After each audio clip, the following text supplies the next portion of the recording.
My wife spent 9 months telling me the baby growing inside her wasn't mine, and I believed every single word she said.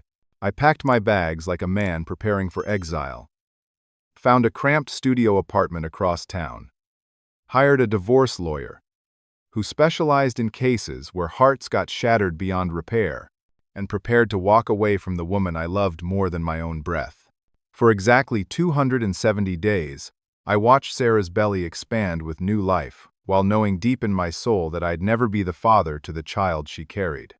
I supported her through violent morning sickness that left her pale and trembling, drove her to medical appointments. I wasn't allowed to attend because my presence would make things awkward, and held her hand through sleepless nights when the baby kicked while my heart shattered a little more each sunrise. But on the morning our son took his first breath and opened his tiny eyes to see the world, everything I thought I knew about my marriage, my wife, and myself turned completely upside down in ways that would change us both forever. 3 years earlier, Sarah Martinez and I had what everyone in our social circle called a genuine storybook romance that made our friends simultaneously envious and hopeful about their own relationship possibilities. We met at a small coffee shop called Mountain Grounds in downtown Denver, where she was intensely studying for her dental hygiene board examinations, and I was grabbing my usual breakfast burrito before starting my early shift at Morrison Automotive Repair. She had this incredibly endearing way of concentrating that made her bite her bottom lip while her eyebrows furrowed slightly. And when she looked up from her textbooks and caught me staring like some lovesick teenager, her smile could have powered the entire downtown district for a week. I was 29 then, finally feeling stable and secure in my career as a lead automotive technician, making decent money that allowed me to think seriously about buying my first house instead of throwing rent money away every month. Sarah was 26, just finishing her rigorous dental hygiene program at the Community College of Denver, and already had a promising job lined up at Sunshine Family Dentistry in the suburb of Lakewood. We talked for 3 straight hours that first morning, covering everything from her dreams of working with pediatric patients to my plans for eventually opening my own automotive shop, and I knew before I walked out that door that I wanted to spend the rest of my life making her laugh the way she did when I told stories about the absolutely ridiculous car problems customers brought me. Our courtship was everything I'd dreamed of finding, but never expected to actually experience in real life. Sarah was brilliant in ways that constantly surprised me, funny in ways that made ordinary days feel like celebrations, and had this incredible gift for making mundane moments feel magical and significant. She'd pack surprise lunches for me to take to work, leaving little handwritten notes tucked inside that made my coworkers tease me mercilessly about being whipped. I'd show up at her apartment with flowers for absolutely no reason, except that I'd seen them at the grocery store and thought of how perfectly they matched the warm brown color of her eyes. We moved in together after 8 months of dating, got married in a simple ceremony after 2 years of building our life together, and bought our first house in Lakewood just 6 months after exchanging vows. The little blue ranch house on Maple Street represented everything we'd worked toward as a team. Sarah planted an elaborate vegetable garden in the backyard, while I renovated the detached garage into a proper workspace where I could take on side projects. We talked constantly about the family we'd build in that house, the children who'd play in that carefully tended backyard, the holiday memories we'd create in every room we'd painted together. We tried for 2 full years to get pregnant, carefully tracking Sarah's cycles and timing everything with the precision I usually reserved for engine repairs. When conception didn't happen immediately, we remained optimistic and patient. We were young, healthy, completely devoted to each other, and confident that our time would come when it was supposed to. When Sarah finally got pregnant last spring, I genuinely thought our lives had achieved a level of perfection I hadn't known was possible for ordinary people like us. She called me at Morrison Automotive during my lunch break, and I could hear tears of pure joy streaming down her face when she whispered the words I'd been waiting years to hear. I left work 2 hours early that day, stopped at 3 different flower shops to find the perfect bouquet, and we spent the entire evening planning nursery color schemes and discussing potential baby names while eating chocolate ice cream straight from the container and dreaming about our future. But something fundamental changed in Sarah almost immediately after the initial excitement wore off. She became distant and anxious in ways I'd never witnessed during our entire relationship. She'd stare at her phone screen for hours without actually reading anything, then snap at me with unexpected harshness when I asked if everything was okay or if she needed anything. She stopped wanting to discuss baby preparations and grew mysteriously quiet during our usual evening conversations about work, friends, and weekend plans. I attributed her mood changes to pregnancy hormones and tried my best to be understanding and supportive, but the warm, communicative woman I'd married was slowly disappearing before my eyes. 2 months into what should have been the happiest period of our marriage, Sarah sat me down on our living room couch and completely destroyed my world with 7 words that will haunt me for the rest of my life. She looked me directly in the eye without flinching and said with devastating calmness, "Baker, this baby isn't yours biologically." She told me she'd been having a passionate affair with Dr. Marcus Thompson, the oral surgeon at her dental office, who she described as charming, sophisticated, and emotionally available in ways she claimed I wasn't. She said the timing made it completely impossible for me to be the father, and she was sorry for the deception but felt she had to be honest about the situation. I felt like someone had reached directly into my chest cavity and crushed my heart with their bare hands while I was fully conscious to experience every moment of the destruction. The woman I trusted more completely than anyone else in the world had betrayed me in the most fundamental way imaginable, and now she was carrying another man's child while sitting in the house we'd bought together. She cried genuine tears as she explained how the affair had started innocently with friendly conversations during office breaks, how Dr. Thompson made her feel intellectually stimulated and emotionally appreciated during what she described as a difficult period in our marriage that I hadn't even realized we were experiencing. Instead of the explosive anger anyone would have expected, I felt this overwhelming sadness that seemed to fill every corner of our house like floodwater. I wanted desperately to hate her, to scream accusations and throw furniture and demand she pack her belongings immediately. But looking at Sarah crying on our couch with her hand unconsciously protecting her still small belly, I couldn't bring myself to abandon her during the most vulnerable time of her life. I told her I'd stay until the baby was born to provide whatever support I could, and then we'd figure out divorce arrangements and custody agreements that worked for everyone involved in this complicated situation. I moved into our spare bedroom that same night, and the physical distance felt like an ocean, even though Sarah was sleeping just 20 feet down the hallway. I started meeting regularly with Jennifer Walsh, a divorce attorney my brother had recommended after his own difficult separation, trying to understand my limited legal options when the child wasn't biologically mine.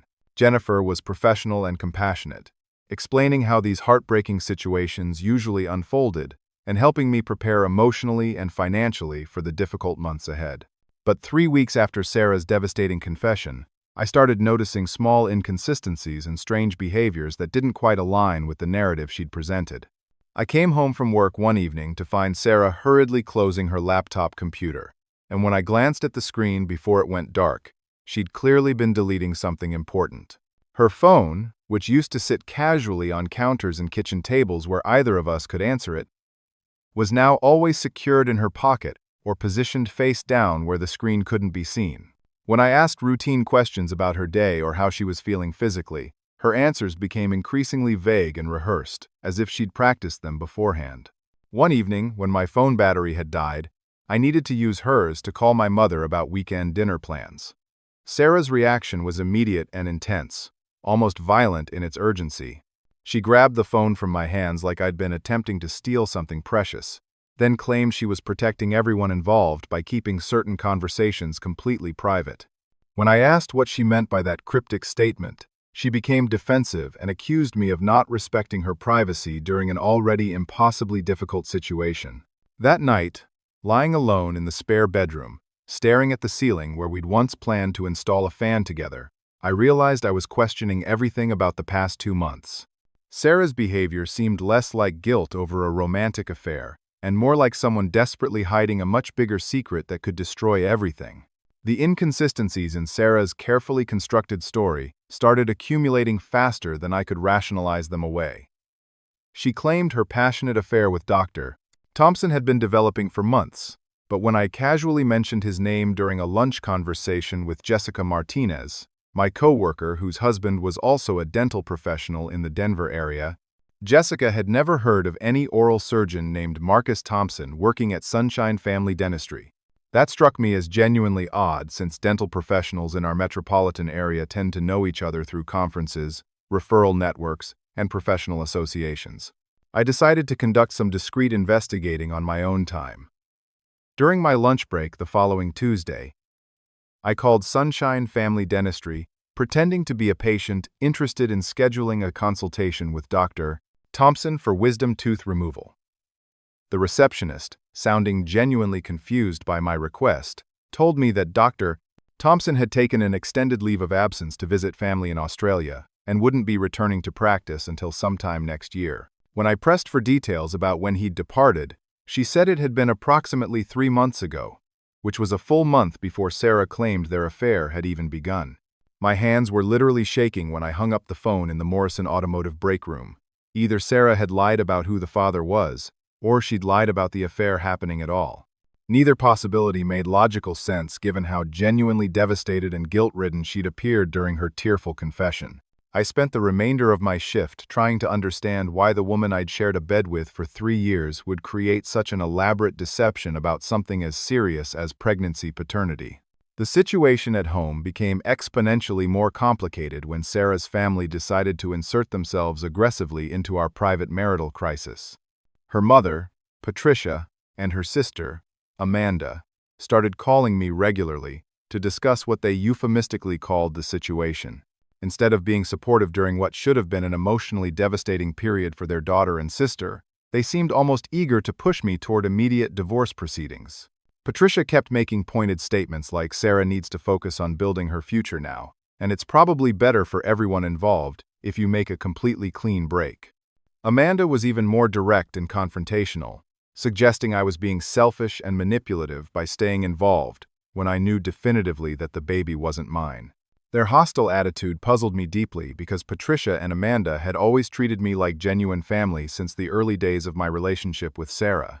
Patricia used to joke that I was the son she'd never had, always asking about my work and bragging to her friends about my mechanical skills. Amanda regularly asked for my help with her car maintenance or home repair projects, and we'd developed what I thought was a strong sibling-like bond.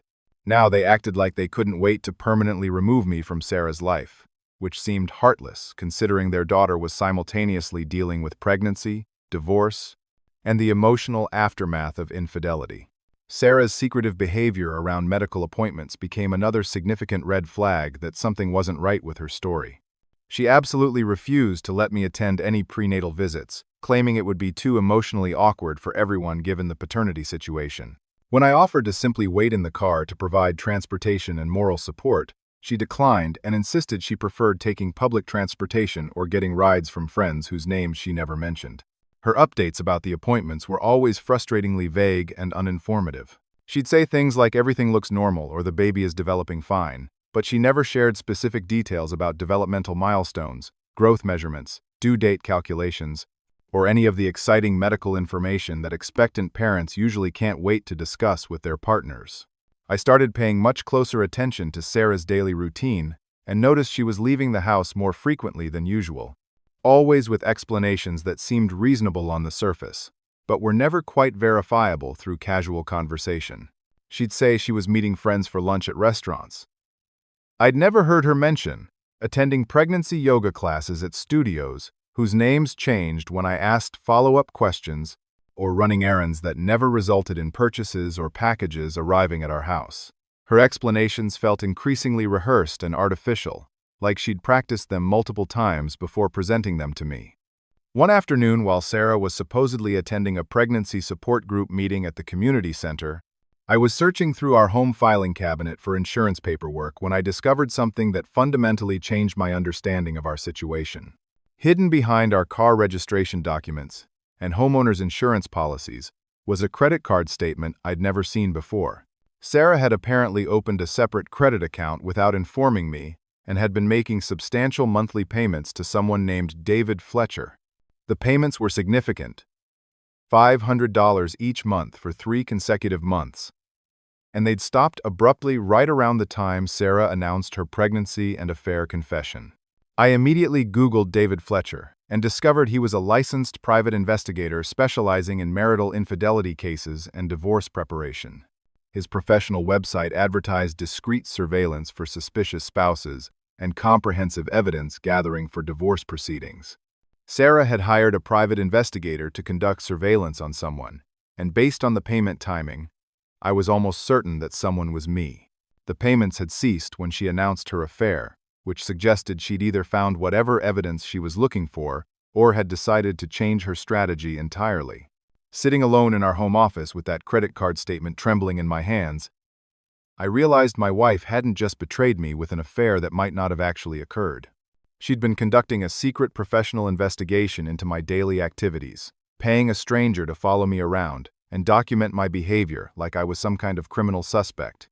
The woman I'd shared intimate conversations and future dreams with for 3 years had been treating me like an enemy she needed to gather intelligence about, and I had absolutely no idea what she thought I'd done wrong or what she was trying to prove.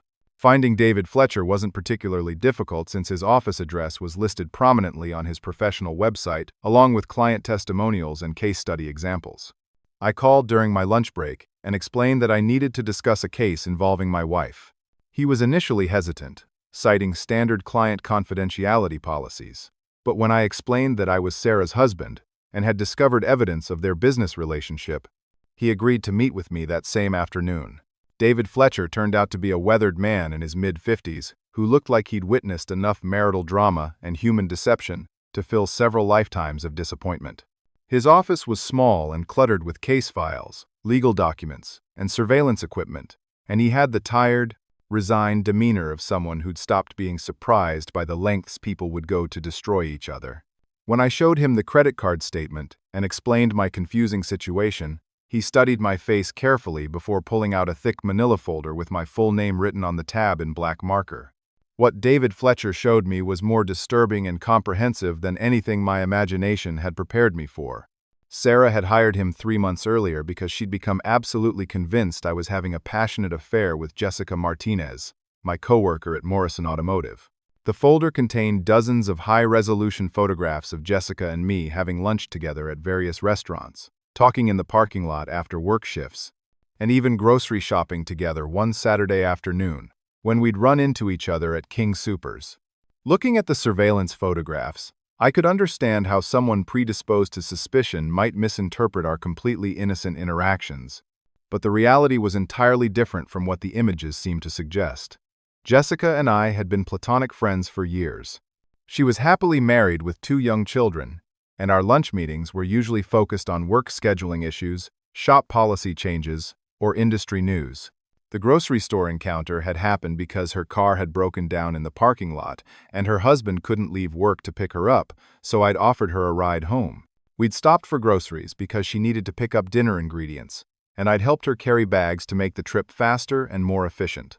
David Fletcher explained that Sarah had initially become suspicious when I started working overtime shifts more frequently and arriving home later than my usual schedule. What she didn't understand was that I'd been taking every available extra shift to save money for a surprise anniversary trip to San Francisco that I'd been planning for months. I wanted to book us a weekend at a luxury hotel near Fisherman's Wharf, complete with dinner reservations at restaurants she'd mentioned, wanting to try after watching travel shows.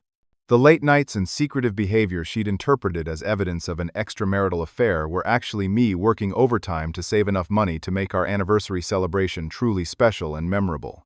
Fletcher also revealed that Sarah's family members had been actively encouraging her investigation, rather than helping her address her growing paranoia in healthy ways. Patricia had actually been the person to suggest hiring a private investigator in the first place, and Amanda had helped Sarah research different investigative agencies and compare their services. They'd convinced her that getting ahead of the situation was smarter than confronting me directly about her suspicions, especially if I was planning to abandon her anyway. The family had essentially coached Sarah through an elaborate preemptive strike based on fears and assumptions that had no foundation in reality. But Fletcher had even more shocking information to share. He showed me copies of Sarah's medical records that she'd provided to him as part of establishing timeline evidence for her supposed affair case. Looking at the conception dates and pregnancy timeline information, it was medically clear that I could absolutely be the biological father of the baby she was carrying. The timing aligned perfectly with our intimate relationship, and there was no scientific evidence whatsoever supporting Sarah's adamant claims that Dr. Thompson was the father. Fletcher looked genuinely uncomfortable as he explained this crucial detail. He said he'd tried multiple times to tell Sarah that the medical timeline didn't support her conclusions about paternity, but she'd been absolutely insistent that the affair had occurred exactly as she described and that she was completely certain about the father's identity. When he'd suggested that a simple paternity test could resolve the question definitively, Sarah had become angry and accusatory, claiming he didn't believe her story and wasn't taking her concerns seriously. As I processed this overwhelming information, Fletcher pulled out another folder that made my blood run cold with its implications. Through his investigation, he discovered that Sarah had been secretly taking prescription anxiety medication and attending weekly therapy sessions for what her mental health provider had diagnosed as severe prenatal anxiety with paranoid features. The psychological condition had actually started manifesting before she'd even gotten pregnant, but it had intensified dramatically during the first trimester when hormonal changes exacerbated her existing mental health vulnerabilities. According to detailed therapy notes that Sarah had apparently shared with Fletcher during their meetings, she'd developed an increasingly irrational fear that I was planning to abandon her during pregnancy. This terror had grown so consuming and intense that she'd begun interpreting completely normal social interactions as evidence of infidelity, and she'd eventually created the fictional affair with Dr. Thompson as a psychological defense mechanism that gave her a sense of control over what she believed was an inevitable abandonment scenario. Fletcher explained that he'd encountered cases like this before in his investigative career, where pregnancy hormones combined with existing anxiety disorders created elaborate paranoid scenarios that felt completely real to the person experiencing them. He'd actually recommended multiple times that Sarah speak with her doctor about adjusting her mental health treatment, but she'd refused his suggestions and had ultimately fired him when he'd begun questioning whether the affair had actually occurred at all. Driving back to Morrison Automotive that afternoon, I felt like I was learning about a complete stranger who happened to share my wife's name and physical appearance. The woman I'd lived with and loved for 3 years had been suffering from anxiety severe enough to require professional medication and therapy, had hired a private investigator to conduct surveillance on me, had convinced her entire family to participate in an elaborate deception, and had created a completely fictional affair to justify ending our marriage. The pregnancy I'd spent months believing belonged to another man was very likely my own biological child, and the wife I'd been trying to support, through what I thought was a genuine crisis, had actually been systematically planning my removal from her life, based on fears that existed only in her deteriorating mental state. Armed with David Fletcher's comprehensive evidence and documentation, I knew I couldn't continue living inside the elaborate fiction Sarah had constructed around our marriage and pregnancy. But I also understood that I was dealing with someone whose mental health had deteriorated significantly, and I needed to handle the situation with both firmness and compassion. I called Jennifer Walsh, my divorce attorney, and Dr. Helen Rodriguez, the therapist whose name had appeared repeatedly in Fletcher's files, to arrange a carefully structured intervention where Sarah could be confronted with the truth in a professionally supportive environment. Dr. Rodriguez was initially reluctant to participate without Sarah's explicit written consent, but when I explained the extensive scope of the deception and showed her Fletcher's evidence about the prescription medication and paranoid symptoms, she agreed that Sarah needed immediate professional intervention before the situation deteriorated further. We arranged to meet at Dr. Rodriguez's office on a Thursday afternoon when Sarah believed she was going to attend her regularly scheduled individual therapy session. I spent days meticulously preparing for that confrontation, organizing Fletcher's surveillance photographs in chronological order, creating a timeline that showed Dr. Thompson's absence from the dental practice, gathering copies of the credit card statements showing the investigation payments, and preparing a clear, non-accusatory presentation that focused on getting Sarah the help she desperately needed, rather than assigning blame for the months of systematic deception. When Sarah walked into Dr. Rodriguez's office and saw me sitting there with multiple folders of evidence spread across the coffee table, her face went through a rapid series of expressions I'd never witnessed before. First complete confusion, then dawning recognition, then something that looked almost like relief, as if she'd been waiting for this moment when her carefully constructed narrative would finally collapse. Dr.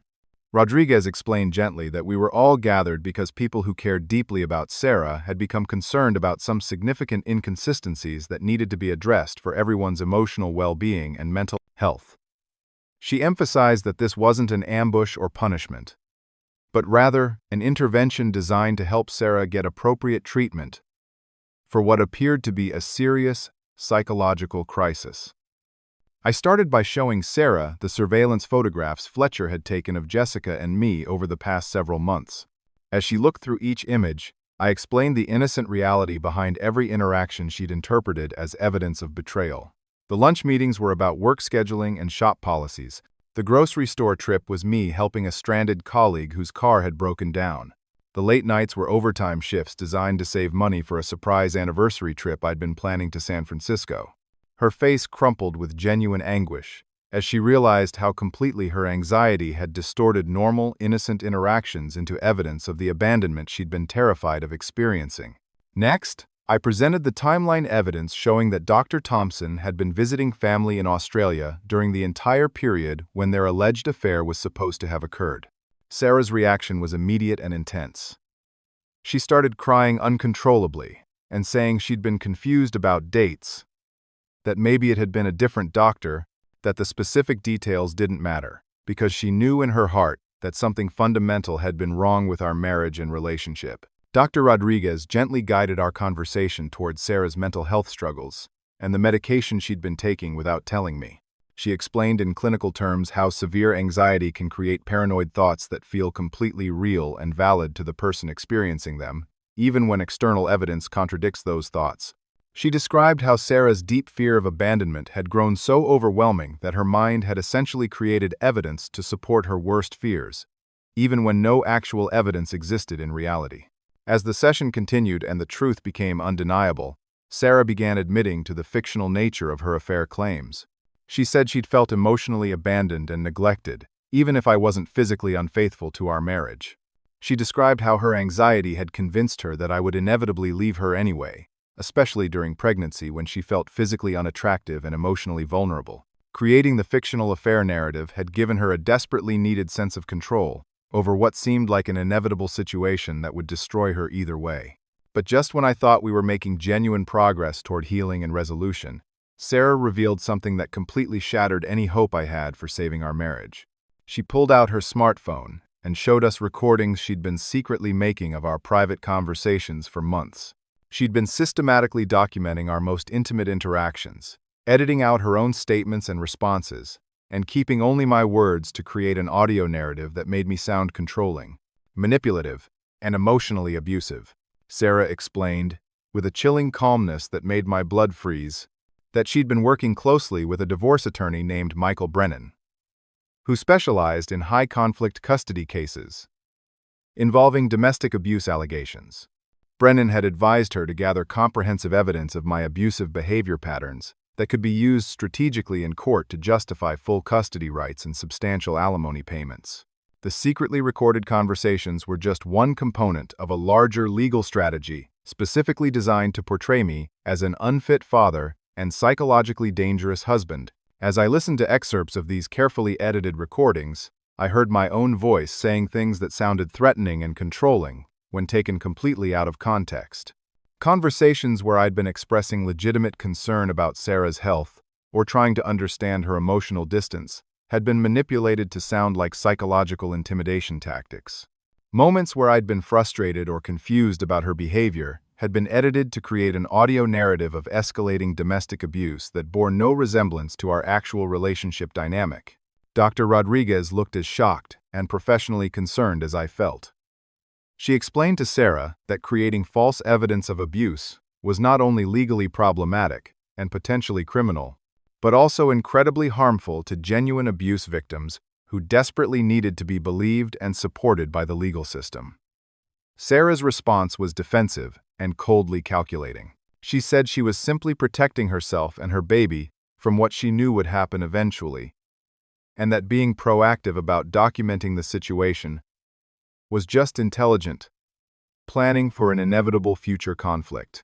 Sitting in that therapy office, looking at the woman I'd loved completely and trusted absolutely for 3 years, I realized that Sarah's mental health struggles had evolved into something much more dangerous and destructive than paranoid anxiety. She'd become willing to systematically destroy my reputation, my relationship with my own child, and possibly my personal freedom to protect herself from imaginary threats that existed only in her mind. The intervention I'd hoped would lead to healing and resolution had instead revealed the calculated depth of her deception and her willingness to commit fraud and perjury to achieve her goals. Jennifer Walsh's professional demeanor completely shifted when I played her selected excerpts of Sarah's secretly recorded conversations in her law office the following morning. She'd handled hundreds of contentious divorce cases during her 15-year career, but the level of premeditation and systematic evidence fabrication in Sarah's approach was beyond anything in her extensive experience. She immediately advised me to begin documenting every interaction we had, and warned me seriously that we were dealing with someone who'd been planning this legal conflict months in advance with professional guidance. The next morning brought devastating news that confirmed my worst fears about the scope of Sarah's deception. Jennifer called me at work to inform me that Sarah had already filed comprehensive preliminary paperwork with the family court, claiming an established pattern of domestic emotional abuse and requesting emergency temporary orders for full custody of the unborn child, exclusive use of our marital home, and substantial monthly support payments. The detailed petition painted me as a controlling, manipulative husband who'd become increasingly threatening and unstable when Sarah had tried to be honest about legitimate paternity concerns. She'd attached carefully edited versions of her secret recordings as primary evidence of my escalating psychological intimidation and verbal abuse. Reading Sarah's legal petition felt like looking at a completely fictional story about some other person who happened to share my name and personal details. She described specific incidents of verbal abuse that had never occurred, controlling behaviors I'd never exhibited, and threatening statements I'd never made. The document portrayed her as a courageous, vulnerable woman trying to protect her unborn child from an unstable husband who couldn't psychologically accept the truth about paternity. Every private conversation we'd had about her affair confession had been completely reframed as evidence of my inability to respect her autonomy and reproductive decisions. While I was still reeling from the legal assault, Sarah simultaneously launched a devastating attack on our shared finances. She emptied our joint savings account of over $15,000, claiming the money represented emergency protection funds needed to establish a safe living situation for herself and the baby. She'd apparently been planning this financial maneuver for weeks, because she'd already signed a lease agreement for a new apartment and had furniture and household items being delivered the same day she filed her court papers. The financial betrayal was emotionally devastating not just because of the money itself, but because those savings represented years of careful planning and sacrifice for our shared future together. We'd been saving systematically for a larger house and a better school district, college funds for our future children, and the financial security that would allow Sarah to reduce her work hours after the baby arrived. She'd taken all of our shared planning and mutual sacrifice and converted it into ammunition for a war I hadn't even known we were fighting. Sarah's character assassination campaign extended far beyond legal documents into our social circles and professional networks. She began systematically telling friends, neighbors, and co-workers at the dental office that I'd become increasingly controlling and emotionally aggressive when she'd tried to be honest about the paternity situation.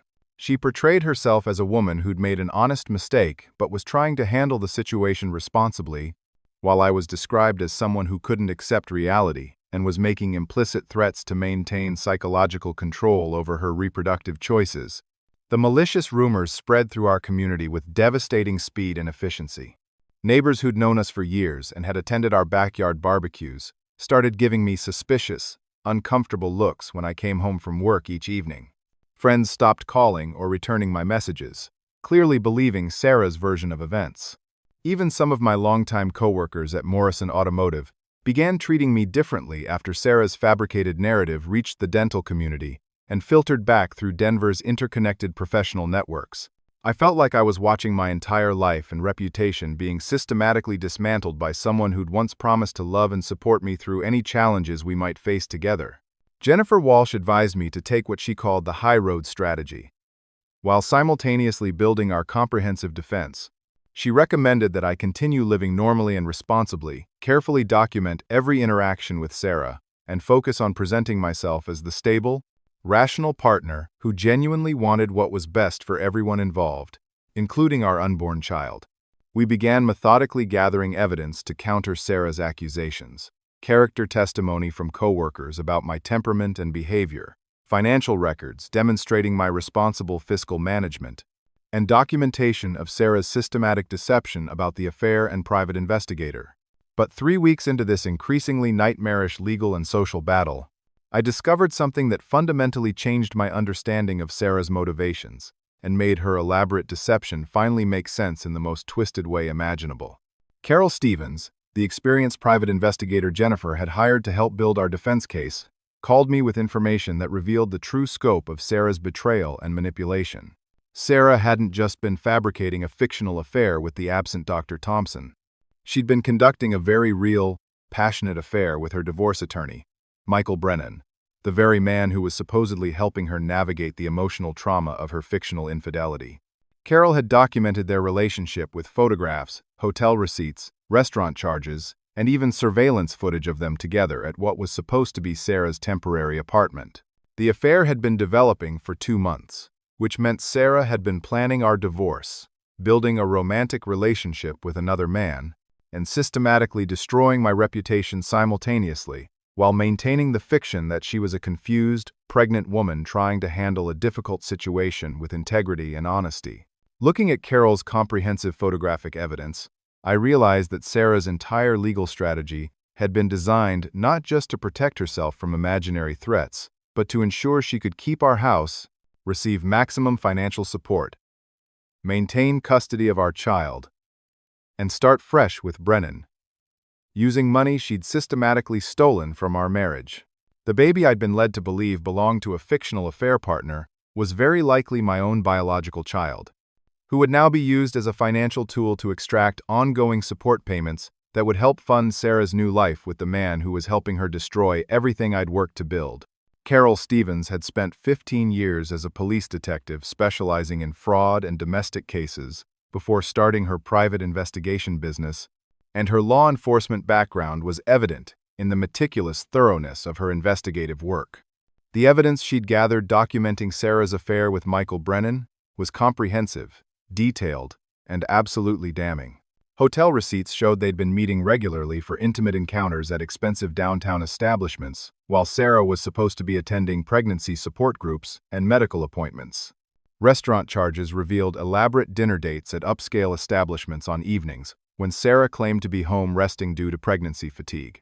Most significantly, Carol had obtained surveillance footage and photographs of them together at Sarah's supposedly temporary apartment, clearly engaged in a romantic relationship that completely contradicted every claim Sarah had made about her emotional state and motivations for seeking divorce.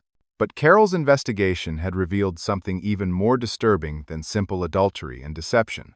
Through careful research into Michael Brennan's professional history, she discovered that he had used nearly identical tactics in at least 3 previous cases over the past 5 years. He had an established pattern of beginning intimate relationships with emotionally vulnerable female clients, then systematically manipulating them into making increasingly serious and elaborate allegations against their husbands to maximize divorce settlements and custody arrangements. 2 of his previous clients had eventually recanted their abuse allegations after realizing they'd been coached and manipulated into making false claims that served Brennan's financial and romantic interests rather than their own well-being and recovery. Carol presented me with detailed evidence showing that Brennan had been actively feeding Sarah specific legal language to use in her court documents, and providing her with technical guidance on how to edit the secretly recorded conversations for maximum legal impact and emotional manipulation. Text messages between them, which Carol had obtained through methods I didn't fully understand but was grateful she'd accomplished, showed Brennan explicitly advising Sarah to escalate the emotional abuse narrative and build comprehensive documentation that establishes a clear pattern of controlling and threatening behavior. He'd essentially transformed my vulnerable, anxious wife into a weapon specifically designed to destroy me legally and financially while pursuing his own romantic and professional interests.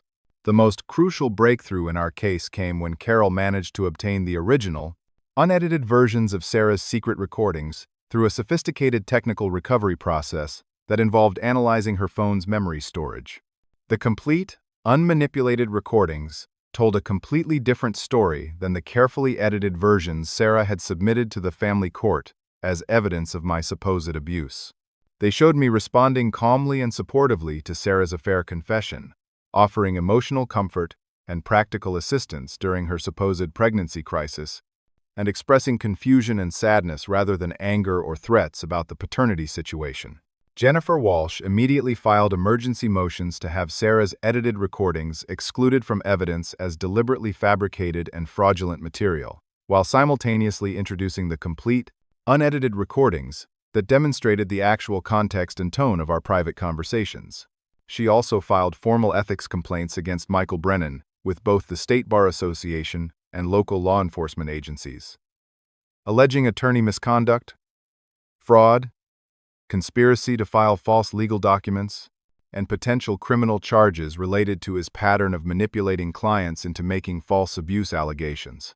Meanwhile, the family court ordered immediate DNA testing to resolve the paternity question definitively once and for all. Despite Sarah's continued strenuous objections and her insistence that she remained absolutely certain about the father's identity, genetic testing was conducted immediately after our son James was born. The laboratory results, which came back within 1 week of his birth, confirmed exactly what David Fletcher's timeline analysis had suggested months earlier. I was definitely, unquestionably, and scientifically proven to be the biological father of the baby Sarah had spent 9 months claiming wasn't mine. The DNA results completely destroyed the fundamental foundation of Sarah's entire legal strategy and public narrative. Her elaborate claims about protecting herself and her baby from a man who wasn't the biological father were revealed as completely fabricated lies.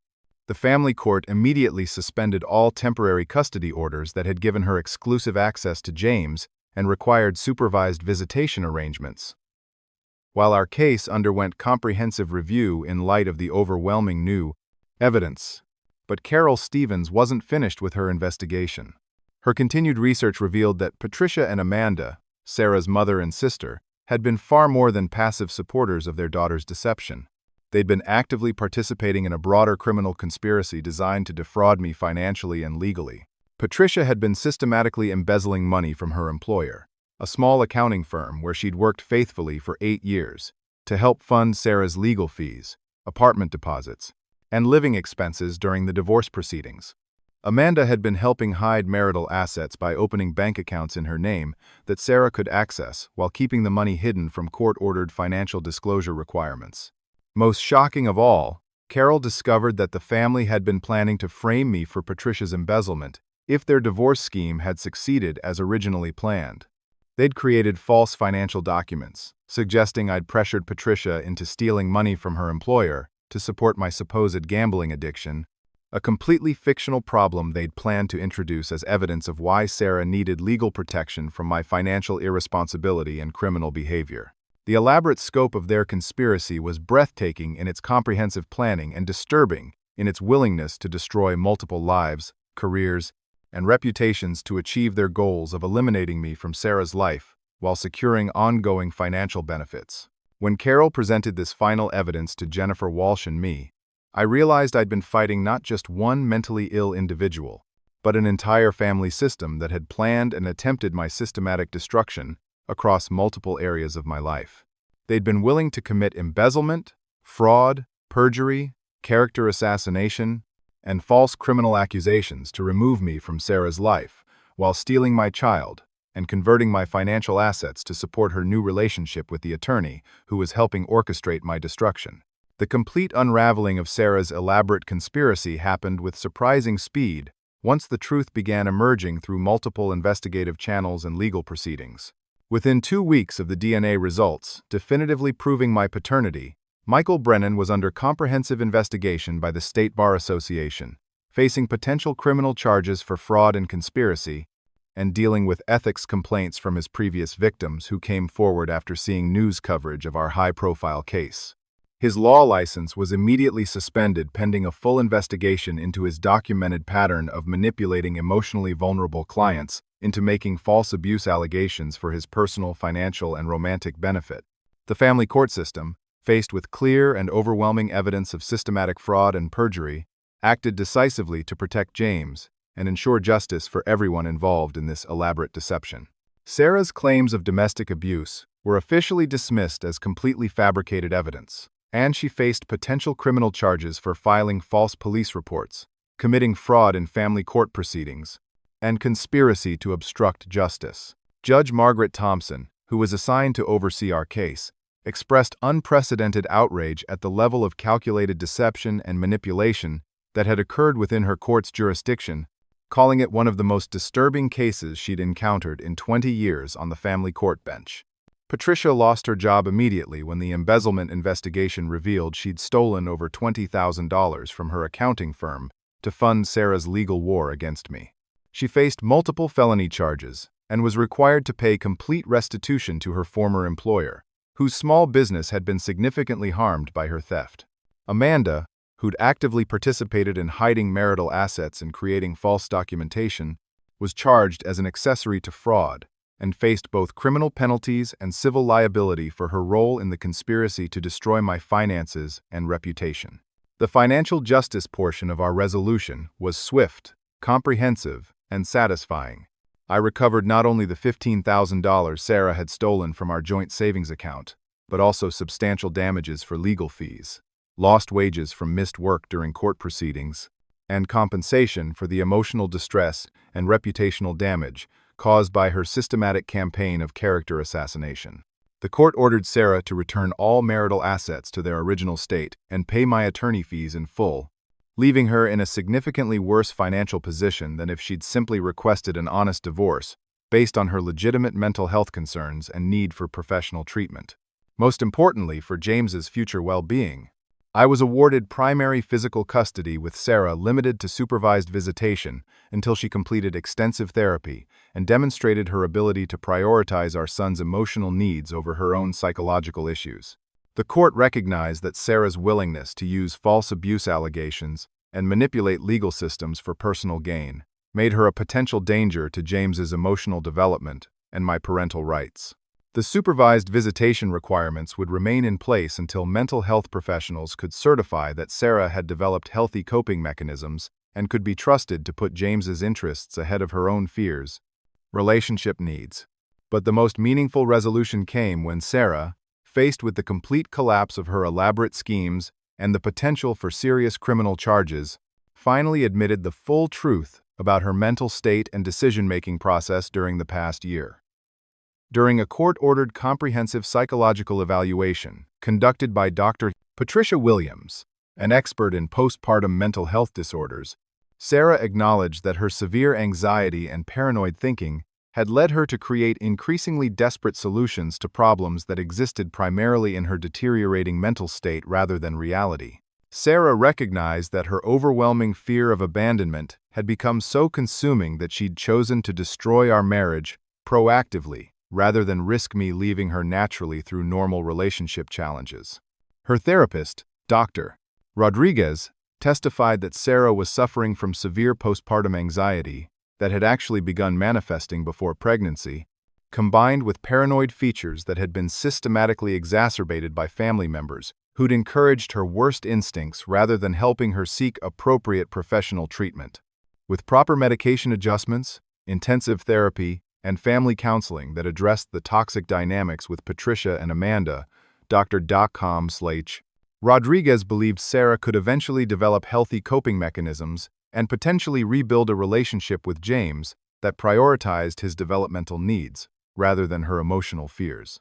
The most difficult aspect of this entire experience was ultimately accepting that the woman I'd loved completely and trusted absolutely for 3 years had been capable of such systematic deception, manipulation, and willingness to destroy innocent people to protect herself from imaginary threats. I spent countless hours in therapy with Dr. James Patterson, a counselor Jennifer recommended who specialized in helping people recover from psychological abuse and betrayal, trying to understand how I'd missed the signs of Sarah's mental health deterioration and wondering if I could have prevented this entire situation by being more attentive to her emotional needs or more proactive about encouraging professional help.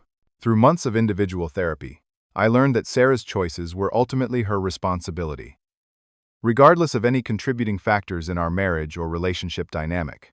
While I could acknowledge areas where I might have been more communicative or emotionally available, that didn't justify or explain her decision to hire private investigators, create fictional affairs, manipulate legal systems, steal marital assets, or systematically plan my destruction. Mental illness might explain her behavior, but it didn't excuse the calculated nature of her deception or the willingness to harm innocent people, including our own child, to achieve her goals. Taking care of James as a single father turned out to be the most healing and redemptive aspect of this entire traumatic experience. Holding my son during nighttime feedings, watching him discover the world around him with wide, curious eyes, teaching him to smile and laugh, I felt a deep peace and sense of purpose I hadn't experienced in over a year. James represented something beautiful, innocent, and honest that had emerged from the wreckage of my marriage, and my responsibility now was to protect him from toxic family dynamics while raising him with the values of integrity and emotional health that Sarah's family had systematically tried to destroy. My own extended family and genuine friends rallied around James and me in ways that restored my faith in human relationships and reminded me that not everyone operates from a place of deception and manipulation. My parents helped with childcare while I worked full-time to rebuild our financial security. My brother provided emotional support during the worst legal battles, and my coworkers at Morrison Automotive became an extended family for James and me, always asking about his development and offering practical help with everything from baby supplies to schedule flexibility when he was sick. Jessica Martinez, the colleague Sarah had identified as evidence of my supposed infidelity, became one of my strongest supporters throughout this ordeal, helping me understand that I wasn't responsible for Sarah's paranoid misinterpretation of our innocent friendship. She and her family included James and me in holiday celebrations and social gatherings, providing the kind of healthy family environment I wanted him to experience as he grew up. 18 months after James's birth, I can honestly say I'm grateful for everything that happened, as painful and traumatic as it was to experience at the time. Sarah's elaborate deception taught me invaluable lessons about the difference between love and manipulation, the importance of fighting for truth even when it's costly and difficult, and the necessity of protecting innocent people from those who would use them as tools for personal gain. I learned that believing in someone doesn't mean accepting their lies or enabling their destructive behavior, and that sometimes the most loving thing you can do is refuse to participate in someone's psychological dysfunction, even when that someone is family. James will grow up knowing his father fought for him when others tried to use him as leverage for financial and emotional manipulation. He'll learn that integrity and honesty are worth defending regardless of personal cost, and that sometimes the most difficult decisions lead to the greatest growth and understanding. Most importantly, he'll understand that real love requires truth, respect, and genuine concern for other people's well-being, not control, deception, and willingness to destroy others to get what you want. Have you ever found yourself in a situation where someone you trusted completely turned out to be deceiving you in ways you never imagined possible? How do you think you would handle discovering that a loved one had been systematically planning your destruction while pretending to care about your well-being? What advice would you give someone who's struggling to understand how mental illness can lead people to make choices that harm innocent family members? I'd love to hear your thoughts, experiences, and insights in the comments below. If this story resonated with you or helped you process your own experiences with betrayal and deception, please hit the like button to help others find it who might benefit from knowing they're not alone in facing these incredibly difficult challenges. Subscribe for more real-life stories about overcoming betrayal, rebuilding after psychological abuse, and finding strength during the most difficult periods of life. And share this with anyone who might benefit from understanding that healing and justice are possible, even after the most devastating betrayals. Thank you for listening to my story and allowing me to share this difficult but ultimately transformative journey with you. I hope you find the courage to fight for truth in your own life, and remember that sometimes the most painful experiences lead us to the greatest growth, understanding, and appreciation for genuine human connection based on honesty rather than manipulation.